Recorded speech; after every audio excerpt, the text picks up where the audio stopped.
السلام عليكم ورحمة الله وبركاته. الحمد لله وكفى وسلام على عباده الذين اصطفى. أما بعد فأعوذ بالله من الشيطان الرجيم. ليس كمثله شيء وهو السميع البصير. اللهم صل على محمد وعلى آل محمد كما صليت على إبراهيم وعلى آل إبراهيم إنك حميد مجيد. اللهم بارك على محمد وعلى آل محمد كما باركت على إبراهيم وعلى آل إبراهيم إنك حميد مجيد. সম্মানিত আমার দিনী ভাইয়েরা, প্রথমে মনিবের শুকরিয়া আদায় করে আমরা আমাদের ক্লাস শুরু করতে যাচ্ছি। আমরা প্রত্যেক সোমবারের রাতে আমরা ঈমান ও আকীদার বিভিন্ন বিষয় নিয়ে আমরা আলোচনা করি। আজকের বিষয়ের মূল বিষয়, যেটা আজকের ক্লাসের আলোচনার বিষয় হলো যে আমরা আগে আলোচনা করেছিলাম যে আল্লাহর একত্ববাদতাকে, আল্লাহকে একক বলে স্বীকার করাটা তিনটে স্তর রয়েছে। একটি হলো আল্লাহ তাআলাকে তার ক্রিয়াকর্মে, অর্থাৎ আল্লাহ তাআলাকে তার কর্মসমূহ একক বলে বিশ্বাস করা। তার মানে হলো এই সৃষ্টি করা, হায়াত, মৌত, রিজিকে সবগুলো একমাত্র আল্লাহ তাআলার কাজ। এই সকল কাজে আল্লাহ একক, এর মধ্যে কারো কোনো অংশীদারিত্ব নাই, কারো কোনো সাহায্য সহযোগিতা নাই। এটা তিনি তার কাজে একক। দুই নম্বর হচ্ছে ইবাদতের ক্ষেত্রে আল্লাহ সুবহানাহু ওয়া তাআলাকে একক বলে বিশ্বাস করা। সেটা কেমন? বলছে যে বান্দার যত ক্রিয়াকর্ম আছে, অর্থাৎ বান্দার যত ইবাদত, উপাসনা, যত ইবাদত বন্দেগী যা আছে, সব ইবাদতগুলা শুধুমাত্র কেবলমাত্র আল্লাহ সুবহানাহু ওয়া তাআলার জন্য করা। এটা হচ্ছে যে আল্লাহ তাআলাকে তার ক্রিয়াকর্মের ক্ষেত্রে আল্লাহ সুবহানাহু ওয়া তাআলাকে তার বান্দার ক্রিয়াকর্মসমূহ, বান্দার ইবাদত উপাসনাসমূহ শুধুমাত্র আল্লাহ তাআলার জন্য খাস করা। এটা ছিল ইবাদতের ক্ষেত্রে আল্লাহকে একক বলে বিশ্বাস করা। আজকে যে বিষয়ে আলোচনা করব সেটা হলো যে আল্লাহ সুবহানাহু ওয়া তাআলাকে তার নাম এবং গুণাবলীর ক্ষেত্রে একক বলে বিশ্বাস করা। অর্থাৎ আমরা যেভাবে বলছি আল্লাহর কর্মে যেমন আল্লাহর কোনো অংশীদারিত্ব নেই, বান্দার ক্রিয়াকর্ম, বান্দার ইবাদত উপাসনা পাওয়ার ক্ষেত্রে যেমন আল্লাহর কোনো অংশীদারিত্ব নেই, আল্লাহ একক, ঠিক আল্লাহর নাম এবং গুণাবলীর ক্ষেত্রেও আল্লাহ সুবহানাহু ওয়া তাআলা এক ও অদ্বিতীয়। আল্লাহর সাথে কারো কোনো সমতুল্য সামঞ্জস্য, কারোর সমতুল্য সমকক্ষ কেউ নেই।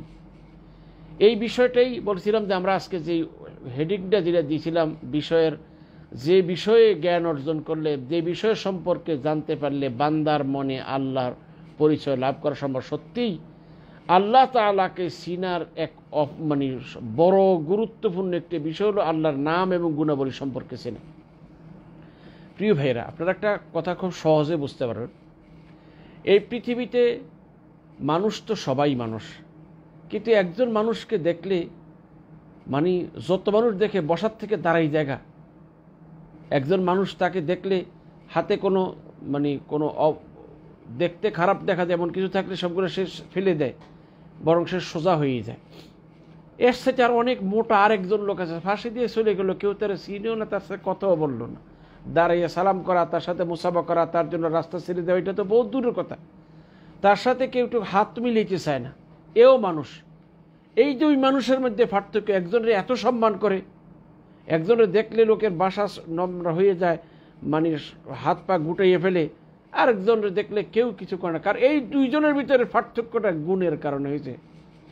সম্মান যে কেউ কাউকে দেয়, কারণটা কি? একজন ব্যক্তি সুশিক্ষিত, ক্ষমতাধর, তারপরে তার গুণাবলী সম্পর্কে যখন সে জানবে, তখন তাকে দেখলে অনায়াসে শ্রদ্ধা করবে। আর যখন কোনো মানুষ কোনো ব্যক্তি সম্পর্কে জানবে না, তার অবস্থা সম্পর্কে বুঝবে না, সে তার কোনো এলিম না থাকে, তখন সে তাকে সম্মান করবে না।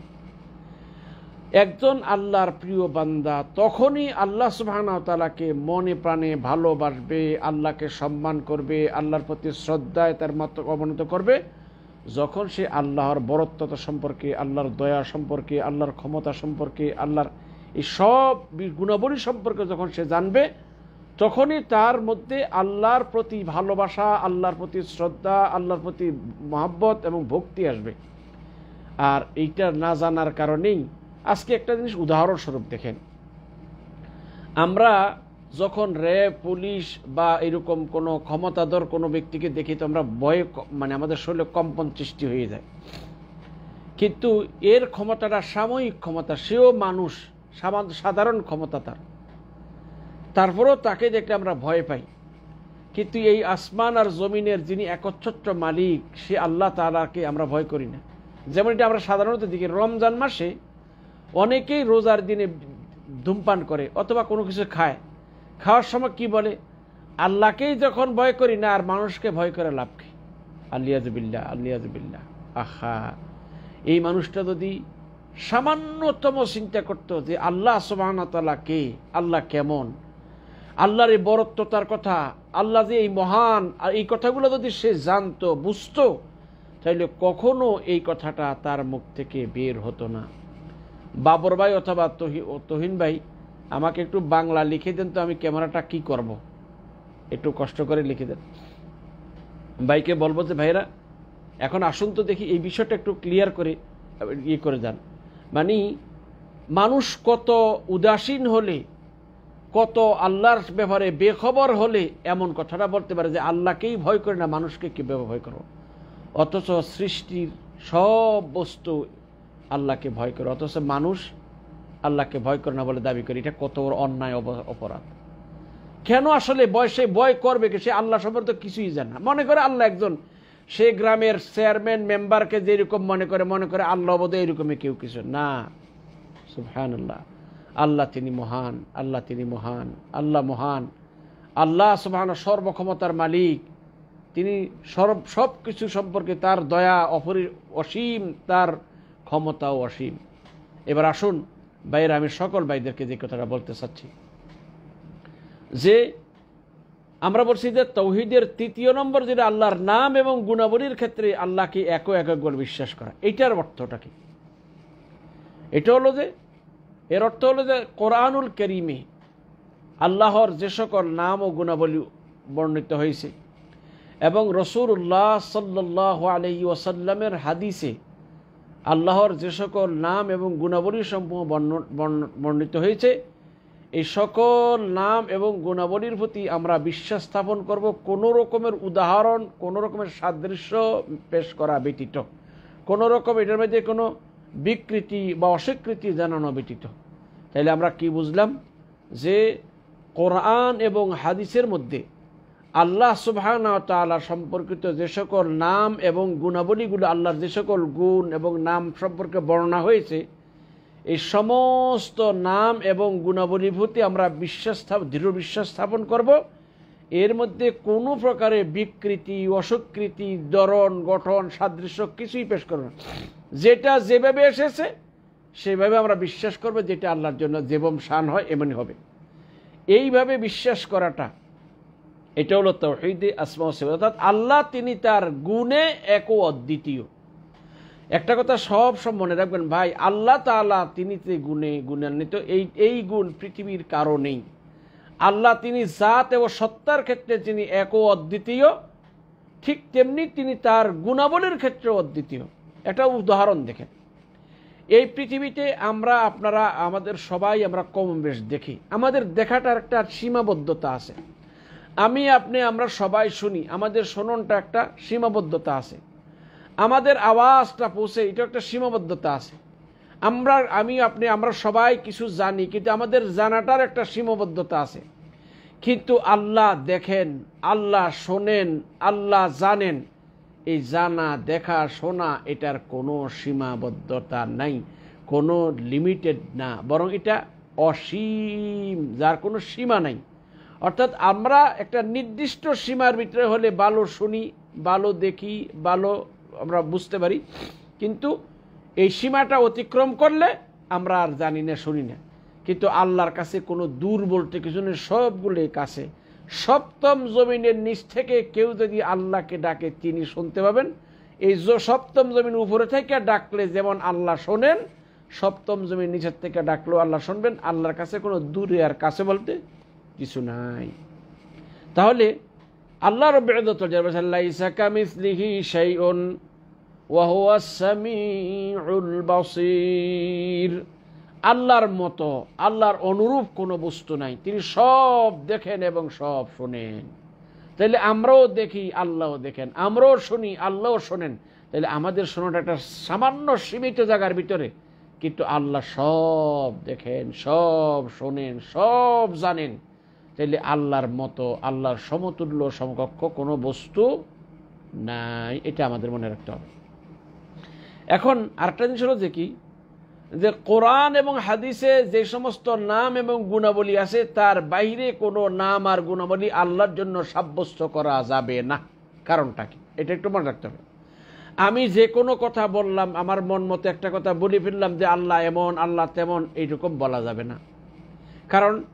কারণ আল্লাহ সম্পর্কে আল্লাহর কি কি গুণ আছে, আল্লাহ কোন কোন গুণে গুণান্বিত, এই সমস্ত আল্লাহ এবং তার পরে রসুল ছাড়া এই বিষয়ে আর অধিক কেউ জানে না। তাইলে আল্লাহ সুবহানাহু ওয়া তাআলা কোনো জায়গাতে নিজের জন্য যদি এই সমস্ত নাম এবং গুণাবলী সাব্যস্ত করে না থাকেন, এমনিভাবে রাসূলুল্লাহ সাল্লাল্লাহু আলাইহি ওয়াসাল্লাম যিনি সৃষ্টি জগতের মধ্যে আল্লাহ সম্পর্কে সবচেয়ে বেশি জানেন, সেই নবী যদি আল্লাহর জন্য কোনো গুণাবলী সাব্যস্ত না করেন, কোনো নাম আল্লাহর জন্য এটাই নামটা না বলে থাকেন, তাহলে পৃথিবীর কোনো মানুষের জন্য এই নামটা সাব্যস্ত করা জায়েজ হবে না। কোরআন ও হাদিসে আল্লাহর যে সকল গুণাবলীর কথা উল্লেখ করা হয়নি, এমন কোনো গুণ আল্লাহর জন্য সাব্যস্ত করা কি হবে না, জায়েজ হবে না। আল্লাহ বলেন ফামান আযলামু মিম্মান ইফতারা আলাল্লাহি কাযিবা। ওই ব্যক্তির চাইতে আর কে বেশি সীমালঙ্ঘন, বড় জালেম, যিনি আল্লাহর জন্য মিথ্যা, আল্লাহর উপর মিথ্যা অপবাদ রটায়, অর্থাৎ মিথ্যা উদ্ভাবন করে, মিথ্যা ঘটনা ঘটায়, মিথ্যা কথা রচনা করেন, মিথ্যা ঘটনা রটায়। প্রিয় ভাইদেরকে বলবো, আল্লাহ সুবহানাহু ওয়া তাআলা তিনি যে সকল তার গুণাবলী কোরআনে বলেছেন, অথবা রাসূল সাল্লাল্লাহু আলাইহি ওয়াসাল্লাম যে হাদিসের মধ্যে যে সকল গুণাবলীগুলো আল্লাহ সম্পর্কে বলেছেন, এর বাহিরে আমাদের কারো জন্য কোনো গুণাবলী আল্লাহর জন্য বর্ণনা করা জায়েজ হবে না। তবে কোরআন এবং হাদিসে যে সকল গুণাবলী যেভাবে বর্ণিত হয়েছে আমরা সেভাবেই বিশ্বাস করি, এটা আল্লাহর জন্য যেমন শান অনুযায়ী যেভাবে হওয়ার কথা সেভাবে, আমাদের এর মধ্যে কোনো সাদৃশ্য স্থাপন করা জায়েজ হবে না। আশা করি আপনারা ক্লিয়ার করে বুঝতে পারছেন। এখন আসুন, ইসলামী শরীয়তে এই আল্লাহর নাম ও গুণাবলীর সম্পর্কে জ্ঞান অর্জন করার গুরুত্ব কতটুকু, কথাগুলো সবাই ভালো করে বুঝবেন। ইসলামী শরীয়তের দৃষ্টিতে আল্লাহর নাম এবং গুণাবলী সম্পর্কে জ্ঞান অর্জন করার গুরুত্ব কতটুকু, বলবো যে ইসলামী শরীয়তের দৃষ্টিতে আল্লাহ সুবহানাহু ওয়া তাআলার নাম এবং গুণাবলী সম্পর্কে জ্ঞান অর্জন করা অবশ্যই জরুরি। কেননা আল্লাহ সুবহানাহু ওয়া তাআলার নাম এবং গুণাবলী সম্পর্কে জ্ঞান অর্জন করা ব্যতীত কোনো ব্যক্তির পক্ষেই আল্লাহর পরিচয় লাভ করা সম্ভব নয়। আল্লাহর যে সকল, যেমন সূরা আয়াতুল কুরসির মধ্যে আছে, সূরা হাশরের মধ্যে আছে, এছাড়া কোরআনের বহু শত শত আয়াতের মধ্যে আল্লাহ সুবহানাহু ওয়া তাআলা তিনি তার নিজের পরিচয় দিয়েছেন। এখন আপনি যদি এই পরিচয়গুলো আপনি না জানেন, তাহলে আপনি কি করে আল্লাহকে চিনবেন, আল্লাহকে কি করে সম্মান করবেন? আপনি জানেন না কিছু। আপনি যদি আপনার ঘরের একজন কাজ করে যে মহিলা, এই মহিলাকে আর আপনার এলাকার যিনি বা আপনার ঘরের যে চাকর আছে সেই চাকরকে আর এলাকার যিনি সংসদ সদস্য আছে অথবা রাষ্ট্রপ্রধান যারা আছে তাদেরকে যদি একই পাল্লায় মাপেন, তাহলে আপনি কি করে মানুষকে সম্মান দিবেন আর কি করে মানুষের কদর করবেন? তাইলে অবশ্যই মনে করতে হবে, দুনিয়াতে এইগুলো আমরা বুঝার জন্য বলছি, আল্লাহ তিনি তার জাত এবং সিফাতে এক ও একক অদ্বিতীয়, তার সমতুল্য সমকক্ষ কোনো বস্তু নাই, এটা আমাদের বিশ্বাস করতে। তাহলে আল্লাহ সুবহানাহু ওয়া তাআলা সম্পর্কে যত বেশি জ্ঞান অর্জন হবে, যত বেশি আল্লাহর ক্ষমতা সম্পর্কে, আল্লাহর দয়া সম্পর্কে, আল্লাহর মাগফিরাত সম্পর্কে, এই আল্লাহর ক্ষমা সম্পর্কে যত বেশি জানবো, যত বেশি বুঝবো, তত আল্লাহর প্রতি মহাব্বত, ভালোবাসা, শ্রদ্ধা আমাদের মনে জাগতে থাকবে। কারণ আমরা যখন এই কথাগুলো বুঝবো তখন অবশ্যই শ্রদ্ধা হবে। ভাই আপনি একটা উদাহরণস্বরূপ দেখেন, আপনি মনে করেন কথার কথা বাজারে গেলেন, একটা মেশাল উদাহরণস্বরূপ বাজার করতেছেন, ব্যাগ নিয়ে হাঁটতেছেন, হাঁটছেন, এখন হঠাৎ যদি কেউ বলতে যে আলহামদুলিল্লাহ আমাদের এই বাজারে এখন আমাদের মাননীয় রাষ্ট্রপ্রধান রাষ্ট্রপতি সাহেব এসেছেন, এখন দেখেন তখন আপনার মধ্যে একটা আলাদা একটা মানে অবস্থা সৃষ্টি দাঁড়ে, এ তো সাধারণ মানুষ, এই গোটা দেশের রাষ্ট্রপতি। তখন আপনি তার সামনে যখন যাবেন একেবারে বিনয়ের সহিত আদবের সাথে সালাম দিয়ে খুব ভদ্র সহকারে যাবেন। কারণ আপনি জানেন যে এই বাংলাদেশের এই 16-18 কোটি মানুষের যিনি প্রধান, তখন আপনি তার সম্মান করেন। এই সম্মানটা এই এর সাথে আরো অনেক মোটা, স্বাস্থ্য, সুস্থ, সুন্দর অনেক লোক আছে, তাদের কথা আপনি তো সম্মান করলেন না, কারণ তাদের সম্পর্কে আপনার ধারণা বা তারা ওই মর্যাদা সম্পন্ন নয়, যে জন্য আপনি তাকে সম্মান করছেন। অনেক সময় দেখা যাচ্ছে যে আপনি আপনার যাকে আপনি চিনেন, যার ক্ষমতাধর ব্যক্তিকে দেখলে আপনি অবশ্যই সম্মান করেন। কেন করেন? কারণ সে একজন সম্মানী মানুষ, সুশিক্ষিত, ভদ্র এবং আমাদের সমাজের একজন প্রতিনিধি, কথার কথা। তাইলে আমরা তাকে সম্মান করি এই জন্য যে তার সম্পর্কে আমি জানি বিদায়, আর যে জানে না সে তার কদরও করে না। সেজন্য আল্লাহ সম্পর্কে জানা ব্যতীত আল্লাহর পরিচয় লাভ করা সম্ভব নয়। আর আল্লাহর পরিচয় যদি আমার অন্তরে না থাকে, আল্লাহর যদি আমি নাই চিনি, আল্লাহর জন্য ত্যাগ কেমনি স্বীকার করব? কেমনি আমি এই যে আমরা আজকে ইবাদতের মধ্যে এত অলসতা, এই যে আমরা এত ছলছাতুরি করি, এই যে এত ধোঁকাবাজি করি, তেলে ভেজাল, দুধে পানি, ওজনে কম, এই যে এত কিছু করতেছি, এর কারণটা কি? আসলে আমরা আল্লাহর ভয় আমাদের মনে নাই। তাহলে একটা ছোট্ট কথা বলি, হযরত ওমর ইবনে খাত্তাব রাদিয়াল্লাহু তাআলার জামানায় তিনি একবার মরুভূমিতে হাঁটতেছিলেন, দেখেন যে একটা লোক ছাগল চড়াইতেছে। তিনি বললেন যে ভাই, এমনি একটা উদ্দেশ্য একটা পরীক্ষা করা, ছাগলের রাখালকে গিয়ে বললেন যে ভাই একটা ছাগল তুমি আমার কাছে বিক্রি করে ফেলো। সে বলল যে ভাই ছাগলটা তো আমার না, এটা আমি একজন মালিকের বেতনভুক্ত কর্মচারী, আমি তার ছাগল চড়াই। তখন তিনি বললেন যে তাহলে একটা কাজ করতে হতো আর ভালো, তাহলে তুমি এটা বিক্রি করলে তোমার কাছে লাভ হবে। তো বলে যে ছাগলের মালিক যদি আমাকে জিজ্ঞেস করে আমি কি জবাব দেব? সে বলছে যে বলবা যে ছাগল বাঘে খেয়ে ফেলছে, এই করছে, সে একটা কথা, জিন্দা মানুষ কথার জন্য ঠেকে নাকি? তখন বলছে ঠিক আছে ভাই, ছাগলের মালিক নিলে বুঝাই ফেলছে, আমার মালিককে কি বলবো? তোমার মালিক মানে কই উপরওয়ালা। কারণ ছাগলের মালিক জানে না আমি ছাগল কি করছি, একটা মিথ্যা কথা বলে তারা বুঝাই ফেলতে পারো, কিন্তু আমার মালিককে কিভাবে বোঝাবো? চিন্তা করে দেখছেন? হয়তো তোমার উপর হত্যা আরেক ঘটনা দেখেন, তিনি রাতের বেলায় এলাকায় দিয়ে ঘুরতেছেন, এক গরিব ঘরের পাশ দিয়ে যাচ্ছেন, বস্তির পাশ দিয়ে যাইতেছে। ঘরের ওই মেয়ের মা, অর্থাৎ যুবতী মেয়ে আছে ঘরে, মা মেয়েকে বলতেছে, মারে দেশে তো অভাব, একটা কাজ কর, কাল দুধ দুয়ে যখন বাজারে বিক্রি করতে নিবি একটু পানি মিশিয়ে দিস, তাহলে একটু 2-1 পয়সা আসলে আমরা একটু চলতে পারবো। তখন মেয়ে বলল, মা তুমি জানো না এখন যে রাষ্ট্রপ্রধান ওমর? কারে বেটি, ওমর কি ঘরে এসে বসে রয়েছে নাকি? তোর ঘরে কি দেখতে চাই তুই দুধে পানি দেস না দেস? মেয়েটাই যুবতী মেয়ে, টকবক যৌবন যার, সেই যুবতী মেয়েটা কি বলল, মা ওমর না দেখলেও ওমরের রব তো দেখে। সুবহানাল্লাহ, চিন্তা করে দেখছেন? ও ভাই, এই যে আজ একটা খুব গুরুত্বপূর্ণ একটা কথা আমি সকল ভাইদেরকে অনুরোধ করবো, কথাটা ভালো করে বুঝে যান। আজকে বর্তমান পৃথিবীতে সিসিটিভির মাধ্যমে অপরাধীদের ধরার ব্যবস্থা আছে, ডিবি পুলিশ আছে, র্যাব আছে, তারপরে বিজেপি আছে, আর্মি আছে, পুলিশ আছে, আরো কত, পুলিশের মধ্যে আরো কত বিশেষ বিশেষ দল আছে।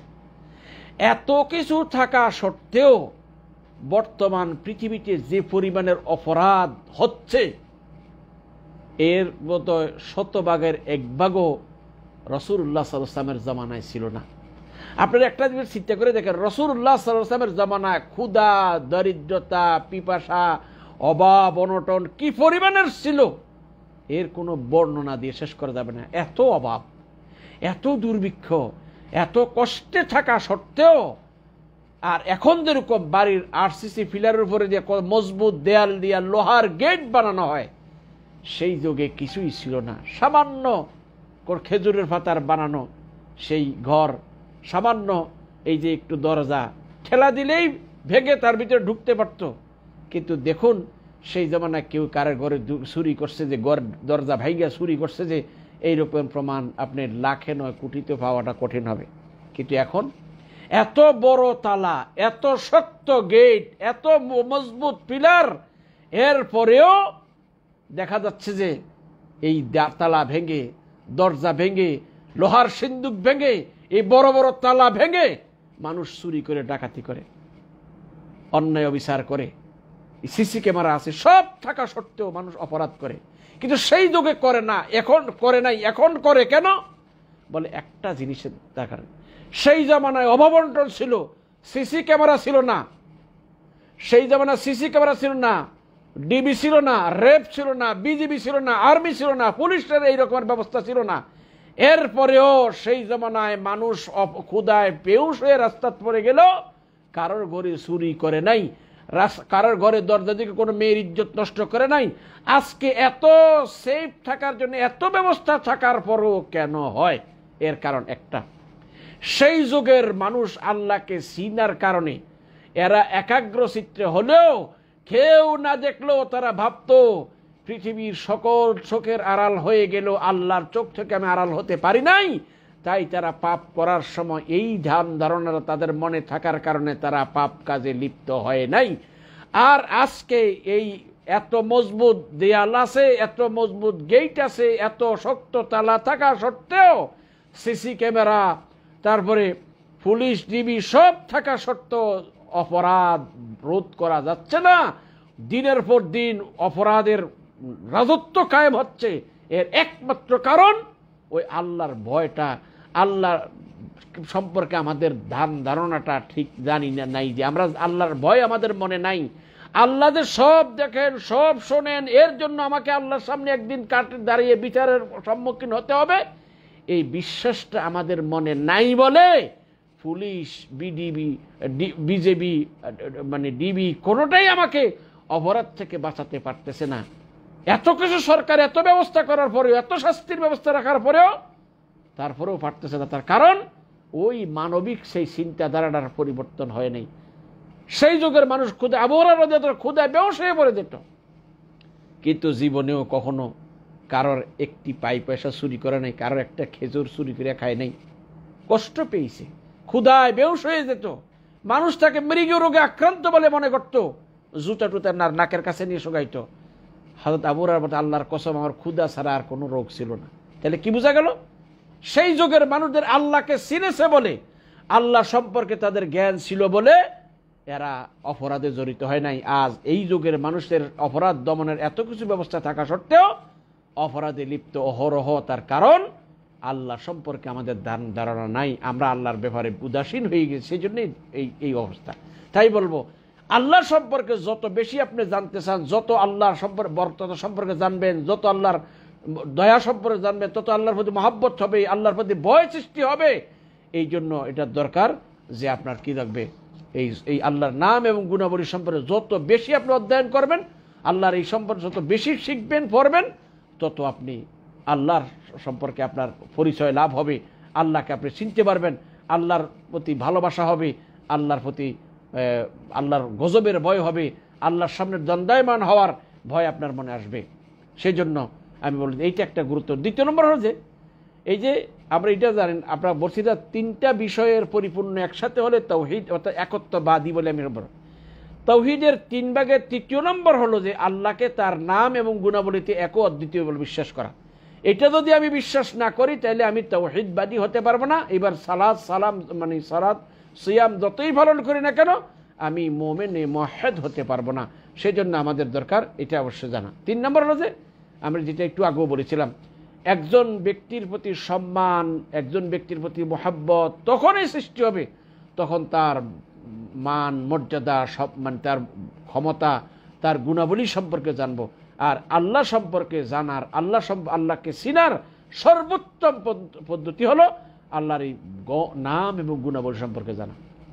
এবার আমি 3 নম্বর যেটা বলবো, ভাইয়েরা আমার, বন্ধুরা আমার, যে এইবার আল্লাহর নাম এবং গুণাবলী সম্পর্কে জ্ঞান অর্জন করলে আমার কি কি লাভ হবে ইহকাল ও পরকালে, এর 10টি ফায়দা আমি আপনাদের বলি। 1 নাম্বার, একটা হলো যে আপনি আল্লাহ সম্পর্কে যত বেশি জানবেন তত আল্লাহর পরিচয় আপনার মনে ভাববে এবং আপনি তত আল্লাহর প্রিয় পাত্রে পরিণত হবেন। কারণ আপনি যখন আল্লাহকে বেশি চিনবেন তখন অনায়াসে আপনার মন থেকে আল্লাহর প্রতি মহব্বত ভালোবাসা আসবে, আল্লাহর ভয় আপনার মনে সৃষ্টি হবে, ভালো কাজ করার প্রতি আপনার মনে উৎসাহ জাগবে, মন্দ কাজ করার সময় আপনার মনে ভয় আসবে। আর এইভাবে আপনি চলতে থাকলে আপনি আল্লাহর প্রিয় বান্দায় পরিণত হয়ে যাবেন। ইহজগত সম্মানিত আর পরজগত তো সম্মানিত আছে নেই। আল্লাহ সুবহানাহু ওয়া তাআলা এই দুনিয়ায় যারা আল্লাহকে ভয় করে চলেছে তাদেরকে দুনিয়াতে আল্লাহ সম্মানিত করেছেন, আখিরাতেও সম্মানিত করেছেন। যারা আল্লাহ থেকে দুনিয়াতে নির্ভয় হয়েছে তারা দুনিয়াতেও লাঞ্ছিত হয়েছে, আখিরাতেও লাঞ্ছিত হবেই।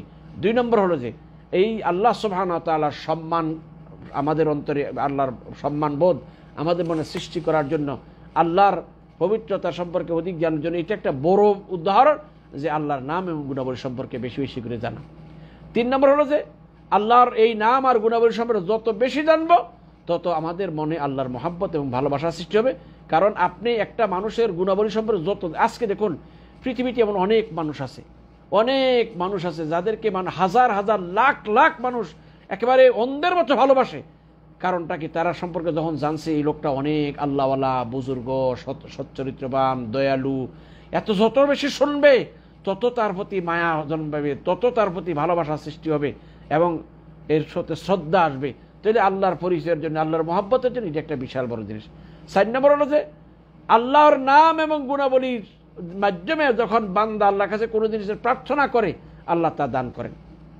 কারণ আল্লাহ বলছে ওয়ালিল্লাহিল আসমাউল হুসনা ফাদউহু বিহা, আল্লাহর জন্য রয়েছে যে সুন্দর সুন্দর নামসমূহ, সুতরাং তোমরা আল্লাহর এই সুন্দর নামসমূহের মাধ্যমে আল্লাহকে ডাকো। আপনি আপনার যখন যেই নামের দরকার, যখন যেটা দরকার সেই নামে দিয়া আপনি আল্লাহর কাছে ইয়া রাজ্জাকো, হে রিজিক দাতা আপনি আমার রিজিক দান করেন, হে গফফার, হে বারবার ক্ষমাকারী আপনি আমাকে ক্ষমা করে দেন, ইয়া তাওয়াব বারবার তওবা কবুল করে আপনি আমার তওবা কবুল করেন। অর্থাৎ আপনি যখন জানবেন আল্লাহ দয়ালু, আল্লাহ অসীম দয়ালু, পরম করুণাময়, আল্লাহ বারবার তওবা কবুল করেন, বারবার মানুষদের ক্ষমা চাইলে আল্লাহ তারা ক্ষমা করে দেন, এই কথা যখন জানবেন তাহলে অবশ্যই আপনি কি করবেন? আপনি আল্লাহর কাছে এইগুলো চাইতে পারবেন। সেই জন্য বান্দা যখন আল্লাহ সুবহানাহু ওয়া তাআলার কাছে আল্লাহর নাম ও গুণাবলী দিয়ে চাইবে আল্লাহ তার এই দোয়া কবুল করবেন।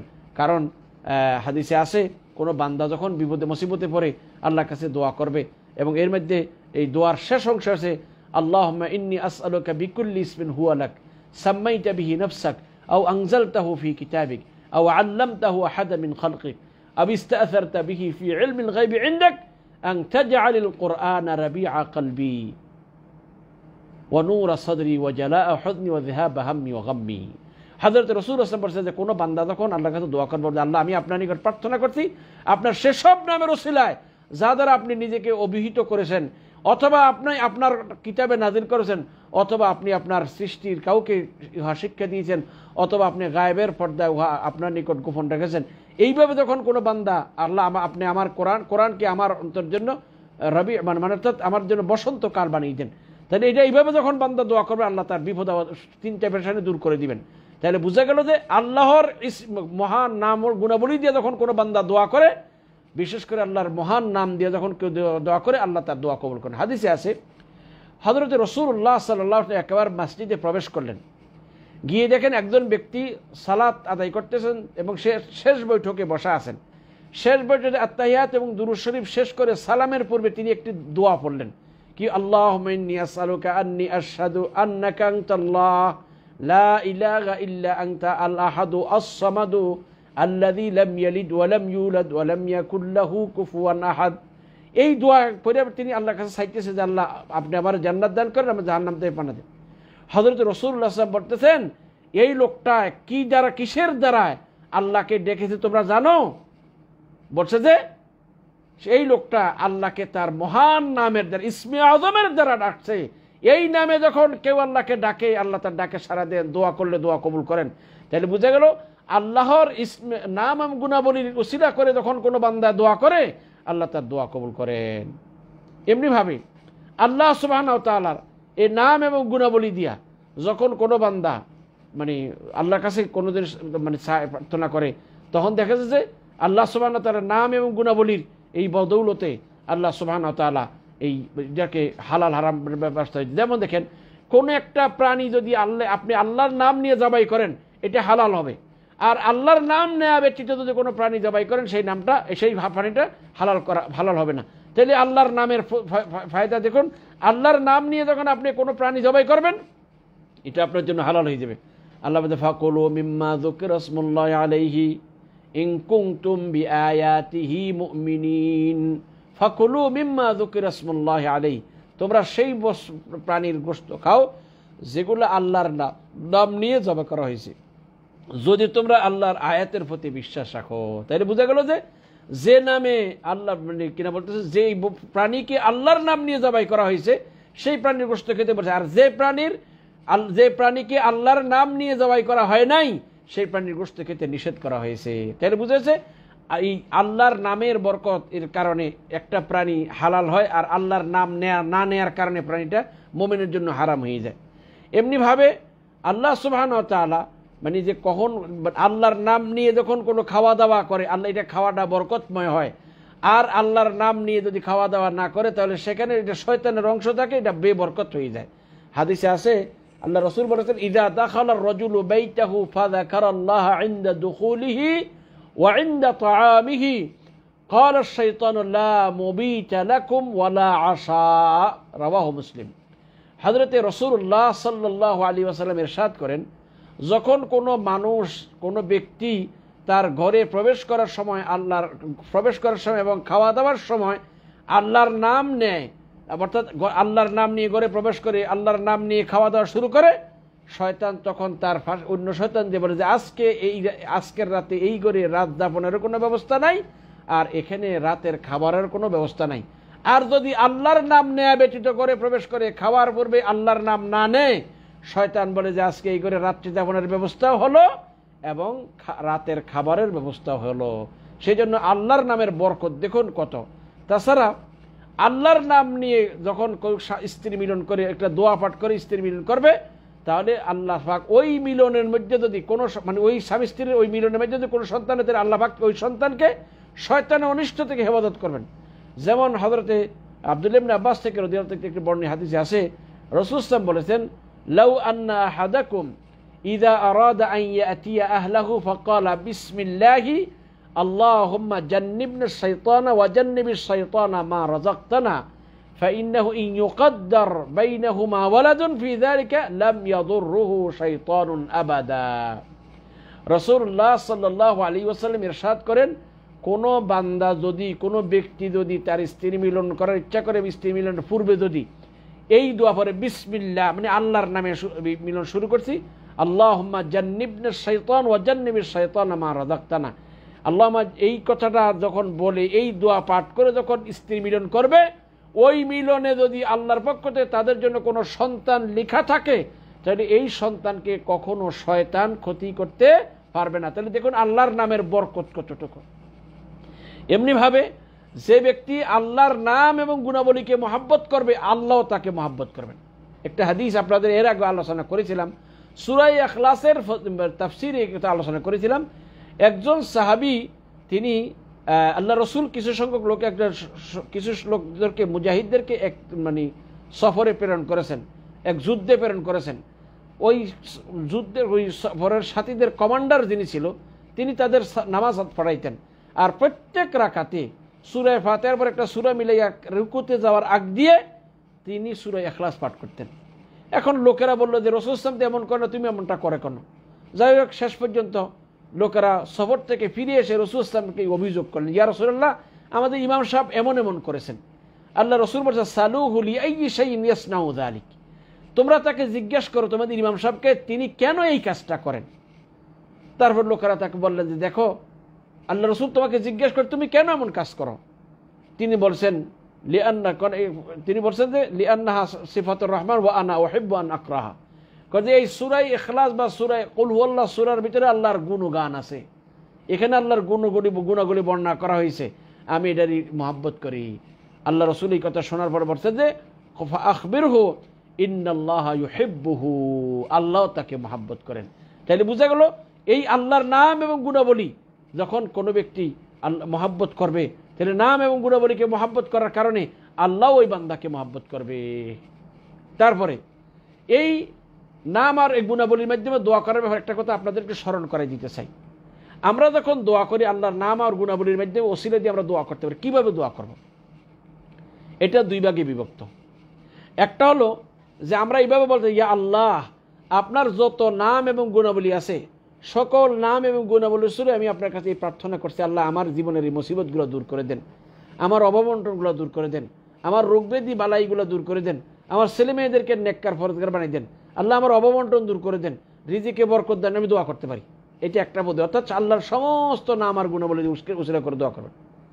অথবা আল্লাহর বিশেষ কোনো নাম এবং গুণাবলী দিয়ে দোয়া করেন, আল্লাহ আপনার রহমান নামের উসিলা বিখ্যাত আপনি আমার প্রতি রহমত করেন, আল্লাহ আপনার রহিম নামের উসিলা বিখ্যাত আপনি আমার প্রতি রহমত করেন, আল্লাহ আপনার রাজ্জাক নামের উসিলা বিখ্যাত আপনি আমার রিজিকের ব্যবস্থা করে দেন। তাইলে তখন এককভাবে কোনো নাম নিয়ে যখন বলতে হলে যেই বিষয়টা আপনি চাইবেন আল্লাহর সেই গুণবাচক নামটা দিয়ে আল্লাহকে ডাকবেন। যেমন আপনার রিজিকের অভাব আছে, আপনি আল্লাহ বলতে আল্লাহ ইয়া রাজ্জাক, হে রিজিক দাতা, হে রাজ্জাক, আপনার কাছে আপনার এই রাজ্জাক নামের উসিলায় আপনার কাছে ভিক্ষা চাই, আমার রিজিকের একটা প্রশস্ত রিজিকের ব্যবস্থা করে দেন। আপনি মনে করেন গুনাহ থেকে তওবা করতেছেন, আল্লাহর কাছে ক্ষমা চাইবেন, বলেন ইয়া তাওয়াব, হে বারবার তওবা কবুল করে, আল্লাহ আপনার কাছে আপনার তাওয়াব নামের উসিলায় ভিক্ষা চাই, আল্লাহ আপনার তাওয়াব নামের উসিলায় ভিক্ষা চাই, আল্লাহ আপনি আমার এই গুনাহগুলো মাফ করে আমার তওবা কবুল করে নেন, আল্লাহ আপনার গফফার নামের উসিলায় ভিক্ষা চাই, আল্লাহ আপনি আমার ক্ষমা করে দেন। এইভাবে আল্লাহর বিশেষ বিশেষ গুণবাচক যে নামগুলো আছে, যেই জিনিসের জন্য চাচ্ছেন সেই নামের উসিলা দিয়ে আপনি চাইবেন, এটা আপনার জন্য চাইতে পারেন, আল্লাহ অবশ্যই কবুল করবেন। এটা এই বিষয়টা অবশ্যই সবাই মনে রাখবেন। ব্যাপকভাবে আল্লাহর সমস্ত নাম ও গুণাবলী দিয়েও আমরা দোয়া করতে পারি। অথবা যদি আল্লাহর বিশেষ কোনো নাম নিয়ে বিশেষ কাজের জন্য, তবে এটা বিশেষ নাম নিয়ে দোয়া করতে হলে আপনার বিশেষ অবস্থার সাথে, যেমন কথার কথা আপনি যদি বলেন ইয়া রাজ্জাক, ও হে রিজিক দাতা, তো রিজিক দাতার কাছে কি বলেন, হে রিজিক দাতা আমারে দয়া করে ক্ষমা করেন, এখানে এই শব্দটা হবে না, মনে হবে না, বরং হে রিজিক দাতা আমাকে রিজিক দেন। আপনি যদি ক্ষমার জন্য বলেন হে গফফার, হে গফফার আপনি আমারে ক্ষমা করেন। আপনি তওবা কবুল করতে হে তাওয়াব, আল্লাহ আপনি হে তাওয়াব নামের রসুল আপনি আমার তওবা কবুল করেন, গফফার নামের রসুল আমাকে ক্ষমা করেন, এইটা আমরা বলতে পারি। কিন্তু যদি আমরা এইভাবে না বলি, বলি যে একটা উল্টাটা বলি, ইয়া রহমান, হে দয়াময় আল্লাহ আপনি আপনার রহমান নামের রসুল বিখ্যাত অমুক জালেমের বিচার করো, তো রহমান নামের রসুলে কি জালেমের বিচার হয়? উনি তো দয়ার কথা। তাহলে যেখানে যেই জিনিস দরকার সেই জিনিসের ওই নাম গুণবাচক নামটা দিয়ে আল্লাহর কাছে আমরা প্রার্থনা করব। সর্বশেষ যে কথা বলবো, আল্লাহর নাম এবং গুণাবলী দিয়ে যদি কোনো বান্দা আল্লাহকে ডাকে, এগুলো কোনো নাম মুখস্থ করে এই নামে আল্লাহকে ডাকে, তাহলে আল্লাহ পাক এর মাধ্যমে তাকে জান্নাত দিবেন। আল্লাহ রসুল বলেছেন, قال رسول الله صلى الله عليه وسلم لله 99 اسما 100 إلا واحدة لا يحفظها أحد إلا دخل الجنة وفي رواية من أحصاها دخل الجنة। রাসূলুল্লাহ সাল্লাল্লাহু আলাইহি ওয়াসাল্লাম ইরশাদ করেন, আল্লাহর এক কম 100টি নাম আছে, যে ব্যক্তি এই নামগুলোকে মুখস্থ করবে, এই নামগুলো দিয়ে আল্লাহকে ডাকবে, এই নামগুলোর মাধ্যমে আল্লাহর জিকির করবে, এই লোকটা জান্নাতে প্রবেশ করবে। তাইলে আমি সকল প্রিয় ভাই ও বোনদেরকে বলবো, ও ভাইয়ের আমার, আমরা এই নাম ও গুণাবলী সম্পর্কে বেশি বেশি করে জানার চেষ্টা করি। কোরআনুল কারীমের সূরা আয়াতুল কুরসি, সূরা হাশরের শেষ আয়াত, এরকম আরও অনেক আয়াত আছে। এগুলো যত বেশি পড়ব তত আল্লাহ সম্পর্কে আমাদের ইলম বাড়বে, আল্লাহ সম্পর্কে আমাদের জ্ঞান বাড়বে, আর এর মাধ্যমে আমরা আল্লাহর মহব্বত ভালোবাসা অর্জন করে ইহকালের শান্তি পরকালের মুক্তি লাভ করতে পারবো। তাই আমি সকল ভাইদের কাছে আকুল আবেদন করব, আপনারা সবাই আমরা এই ব্যাপারে চেষ্টা করি, আল্লাহ আমাদের সবাইকে কবুল করুক। এই বলে আমি আজকের এই দার্স এখানে শেষ করতে যাচ্ছি। এখন যদি আপনাদের কারো কাছে কোনো প্রশ্ন থাকে দয়া করে প্রশ্ন করতে পারেন।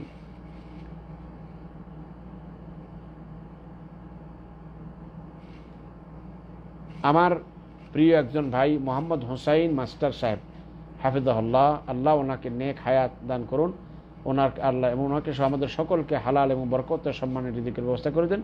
ভাই সালাম দিয়েছেন, ওয়া আলাইকুম আসসালাম রহমতুল্লাহ বারাকাতুহু। আলহামদুলিল্লাহ ভালো আছি। আল্লাহ ভাইকে এবং তার পরিবার পরিজন এবং তার বন্ধুবান্ধব সকলকে যেন ভালো রাখেন এবং আমাদের সকলকে যেন ভালো রাখেন।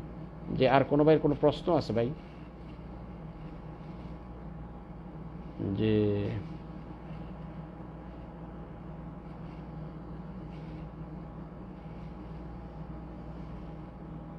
কোনো ভাইয়ের কিছু জিজ্ঞাসা করার থাকলে একটু জিজ্ঞাসা করেন না ভাই। কোনো ভাইয়ের যদি কোনো প্রশ্ন বা যে কোনো বিষয় জানার থাকে দয়া করে প্রশ্ন করুন। কেউ জিজ্ঞাসা করে না, দেখি কি রাগ হয়ে গেল নাকি ভাইয়েরা আমার প্রতি? সবাই জিজ্ঞাসা করবেন ভাই। প্রত্যেক সপ্তাহে আমরা প্রোগ্রাম করি। আগামীকাল রাত ইনশাআল্লাহ 7:30 কিংবা 7:45 ভিতরে আমাদের কালকে আলোচনা হবে যে আল্লাহ সুবহানাহু ওয়া তাআলা রাসূলুল্লাহ সাল্লাল্লাহু আলাইহি ওয়াসাল্লামকে কিয়ামতের ময়দানে যে মর্যাদা দিবেন, যেটা সৃষ্টির আর কাউকে দিবেন না।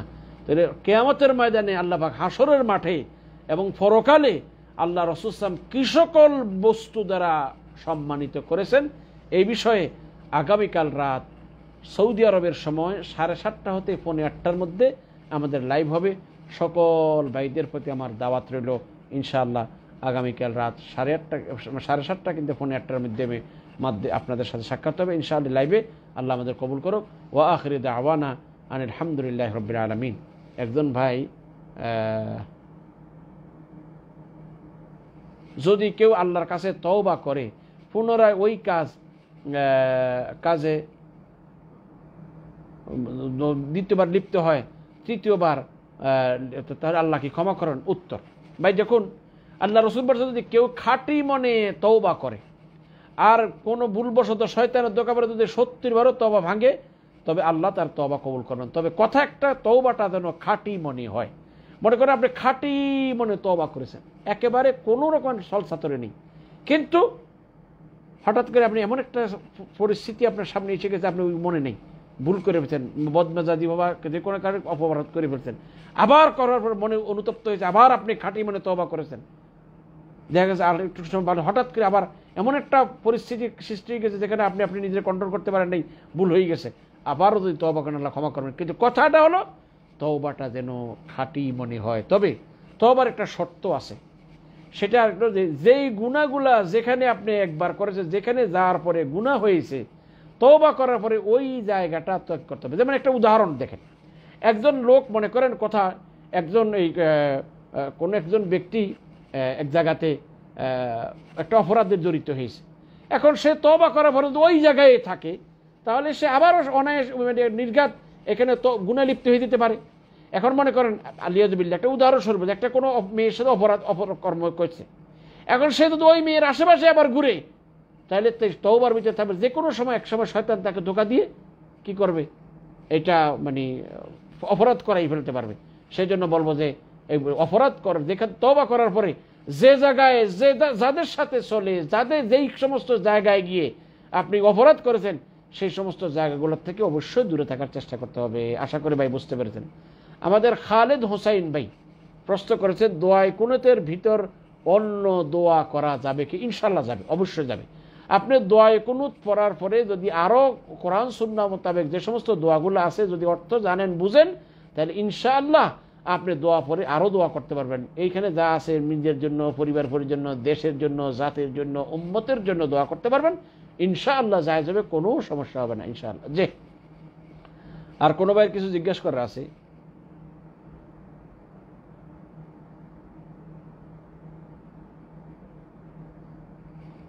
তাহলে বাইরে যেহেতু জিজ্ঞাসা করতেছে না, আজ এখানে শেষ করছি, কালকে রাতে আবার দেখাবো ইনশাআল্লাহ। আসসালামু আলাইকুম ওয়া রাহমাতুল্লাহি ওয়া বারাকাতুহু।